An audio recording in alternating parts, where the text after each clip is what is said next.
Bismillahirrahmanirrahim. Assalamualaikum warahmatullahi wabarakatuh. Salam sejahtera semuanya, teman-teman sekalian. Hari ini kami dari kelompok 3 akan membawakan presentasi dengan materi kalimat efektif yang dianggotakan oleh Muhammad Sal Yusuf, Muhammad Akasha Putra, Ami Reza Palevi, Muhammad Hifzillah, Musadafa Makarim Kaluku, dan Dia Gazi. Masuk ke materi pertama, yaitu pengertian. Di sini ada kalimat efektif adalah kalimat yang benar dan jelas, akan dengan mudah dipahami orang lain secara tepat. Selanjutnya, kalimat efektif ialah kalimat yang memiliki kemampuan untuk menimbulkan kembali gagasan-gagasan pada pikiran pendengar atau pembaca, seperti apa yang ada dalam pembicara atau si penulis. Kalimat efektif adalah kalimat yang dapat mengungkapkan gagasan penutur atau penulis secara tepat sehingga dapat dipahami oleh pendengar atau pembaca secara tepat pula. Selanjutnya bisa dilanjutkan oleh saudara Ifal. Oke, kita membahas materi kedua, yaitu ciri-ciri kalimat efektif. Yang pertama itu kesepadanan, adalah keseimbangan pikiran dengan struktur bahasa yang dipakai. Ciri-ciri kesepadanan adalah satu, kalimat itu mempunyai subjek dan predikat yang jelas. Penjelasan,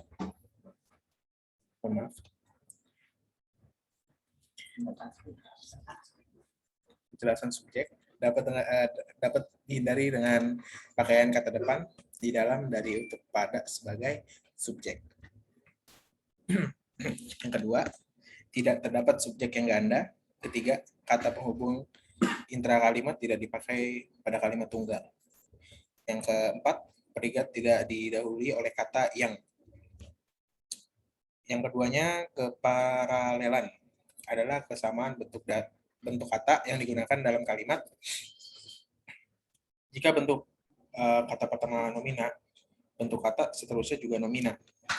Demikian juga kalau menggunakan verba. Yang ketiga, kecermatan, yakni sebuah kalimat tidak menimbulkan tafsiran ganda dan tepat dalam pilihan katanya. Yang keempat, kelogisan adalah ide sebuah kalimat dapat diterima oleh akal dan tulisannya sesuai dengan ejaan yang berlaku. Untuk penjelasan selanjutnya akan dipersembahkan oleh Sahal.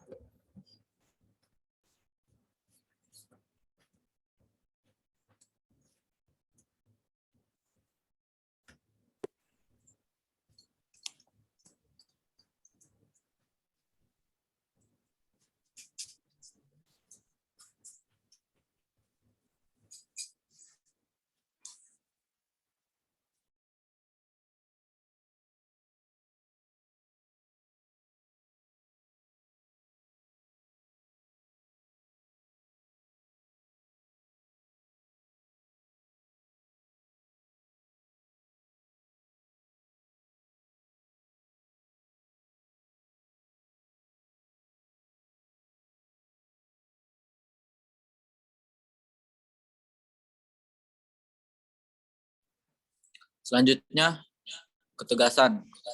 Ketegasan adalah suatu perlakuan penonjolan pada ide pokok kalimat. Dalam sebuah kalimat ide yang perlu ditonjolkan, ada berbagai cara untuk membentuk penekanan dalam kalimat. Antara lain, 1. Meletakkan kata yang ditonjolkan itu di depan kalimat. 2. Membuat urutan kata yang bertahap. 3. Melakukan pertentangan terhadap ide yang ditonjolkan.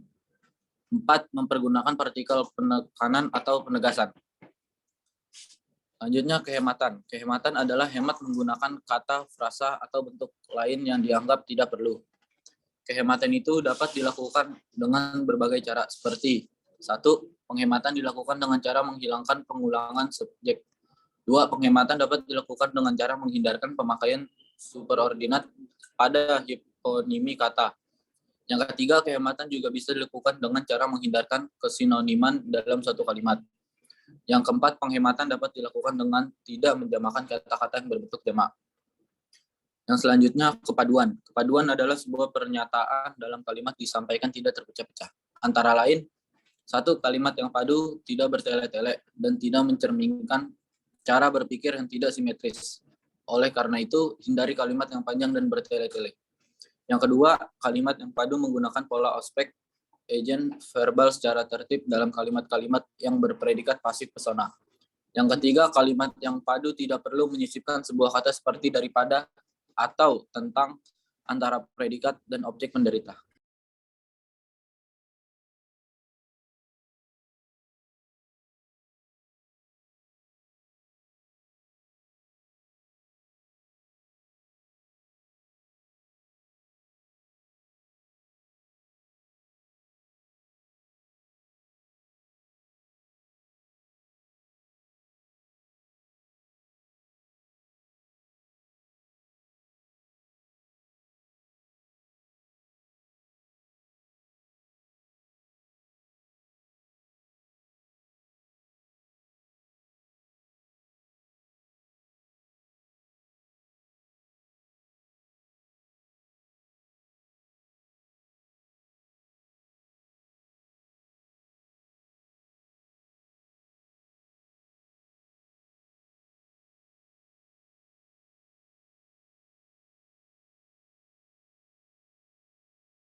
Selanjutnya, saya Muhammad Akasya Putra akan menjelaskan tentang unsur kalimat efektif.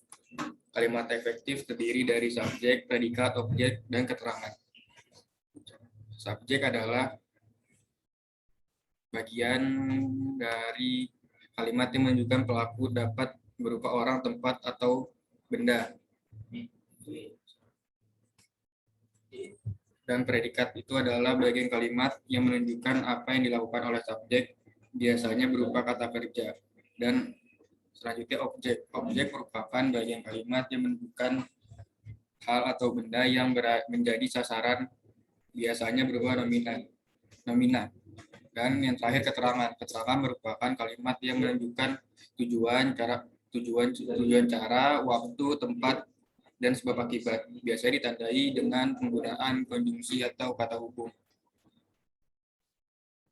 Nah, dan selanjutnya adalah langkah-langkah kalimat efektif, yaitu yang pertama, gunakan pemilihan kata diksi yang tepat. Yang kedua, pastikan pemilik unsur utama yaitu subjek dan predikat. Yang ketiga, gunakan kaidah penulisan yang sesuai ejaan bahasa yang disempurnakan. Yang keempat, penekanan terhadap pokok kalimat yang disampaikan. Yang kelima, gunakan bentuk bahasa yang konsisten. Yang keenam, sifatnya koheren dan kalimatnya paralel. Dan yang terakhir, tidak menggunakan kata-kata mubazir. Sekian dari saya. Sekarang Amir Reza Pahlevi.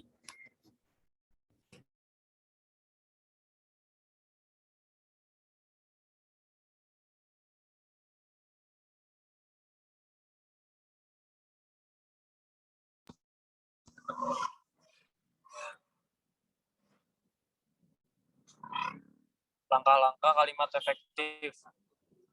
1.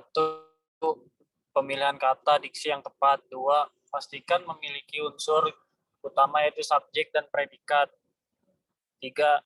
Gunakan kaidah penulisan sesuai ejaan bahasa yang disempurnakan PUBI. 4. Penekanan terhadap pokok kalimat yang disampaikan.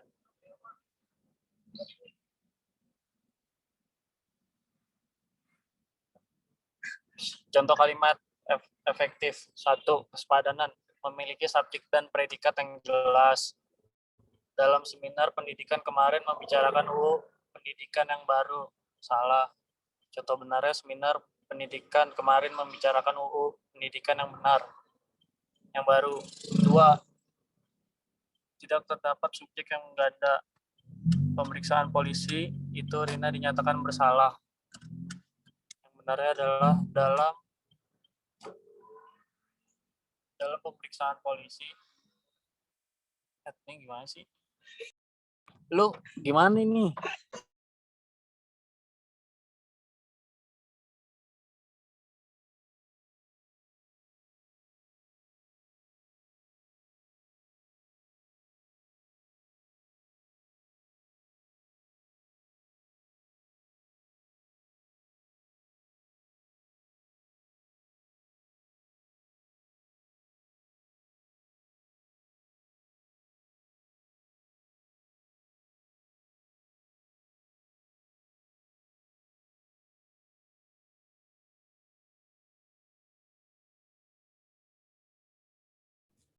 Selanjutnya dari Saudara Muhammad Hifzillah, silakan. Kehematan. 1. Menghilangkan pengulangan subahnya, menghadiri undangan itu jika Anda sakit. Contoh benar undangan itu jika sakit. Yang kedua, menghindari pemakaian superordinat pada hiponimi kata. Contoh salahnya, ia membeli BMW. Contoh salah, Tono membeli burung beo. Contoh benar, Tono membeli. Hindari kesinoniman dalam satu kalimat. Aska, contoh benarnya, ia naik kapal.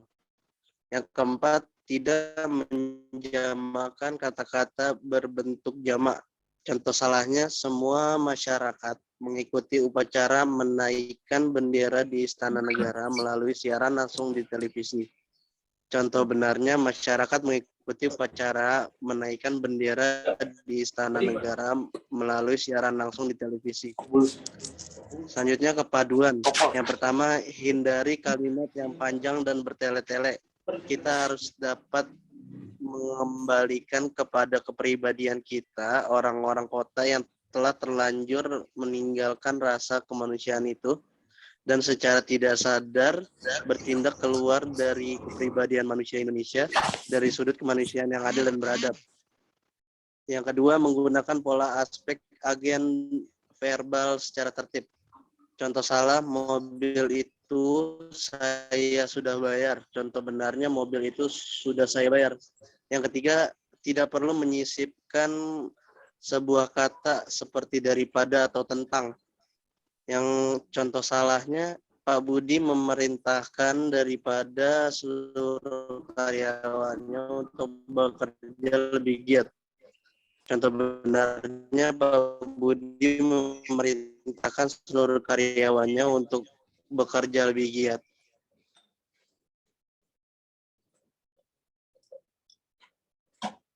Udah.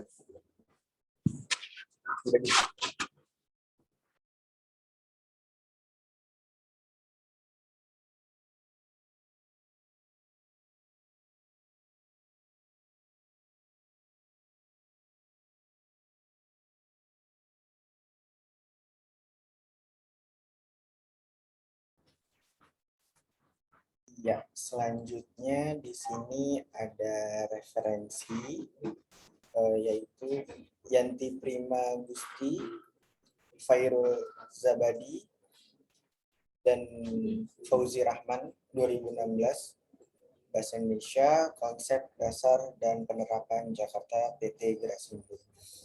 Yang kedua ada Nugroho Fauzan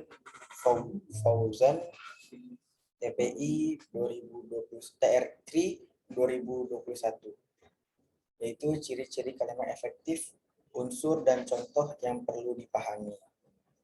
Dan ada website di situ, bisa diakses dan diakses pada 7 Oktober 2021 pukul 21.00. Yang ketiga ada update berita 2021, yaitu cara membuat kalimat yang benar dan efektif sesuai kaidah bahasa. Ada website-nya juga dan bisa diakses pada 7 Oktober 2021 pukul 21.15. Dan cukup sekian dari kelompok kami. Mungkin jika ada pertanyaan bisa dilanjutkan di kolom discuss e-learning. Cukup sekian. Salam sejahtera semuanya. Assalamualaikum warahmatullahi wabarakatuh.